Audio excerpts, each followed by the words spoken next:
You absolutely have to love it. The Gary Gensler SEC account was hacked.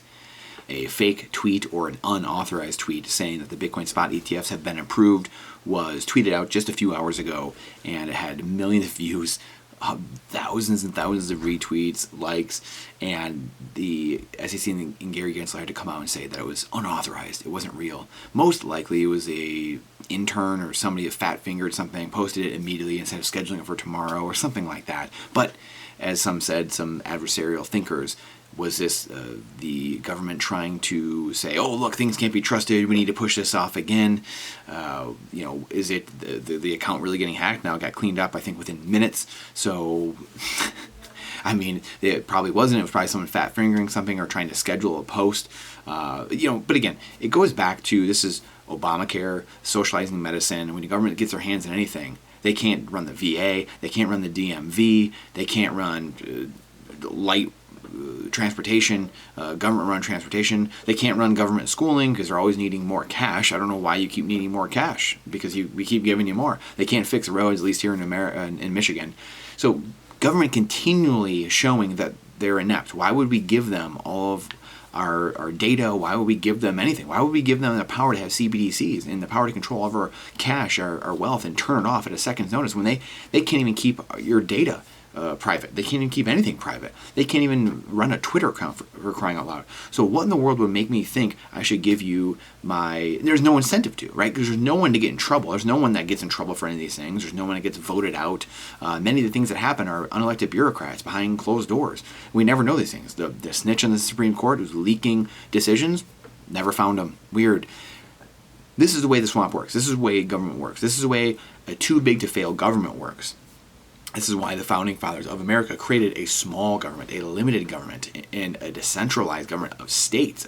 Many states and a federal government that could help some of the interstate commerce and put together a military if need be. But it was really a bunch of states that came together under one document saying, hey, we'll protect each other, we'll fight for each other, we're geographically by each other, and we're going to do our thing, you do your thing. God bless. And we have become a world that's completely federalized around each other and all in each other's business, and we have government trying to run everything. I just saw another statistic that government is top 3. I think it's second in government, or in the nation's employment or GDP potentially. I have to find the article now. But when you have a country that government is top 3 in employment and the GDP, the production, you don't have an economy. You don't have capitalism. That is a state-run economy. It's command and control. The government doesn't produce anything. Remember, again, I'll say it. The government doesn't produce anything. It doesn't produce goods and services for people. It doesn't invent beautiful art and services and all these different things. The government doesn't do that. And again, people can say all they want about government invented this and then the military invented that.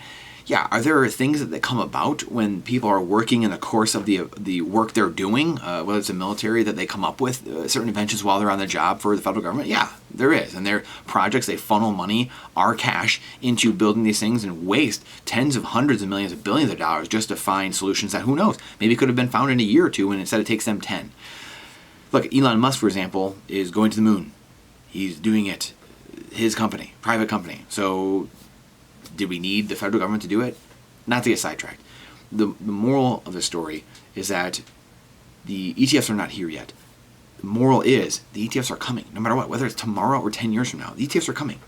Bitcoin is inevitable. The thing I want to stress here is Michael Saylor's quote, which is probably the most underrated quote he's ever made, for all the quotes that he has said and made. If Bitcoin is not going to zero, then it's going to a million. If Bitcoin is not going to zero, it's going to infinity. And we know this because fiat is going to zero. And Bitcoin is the inverse of that.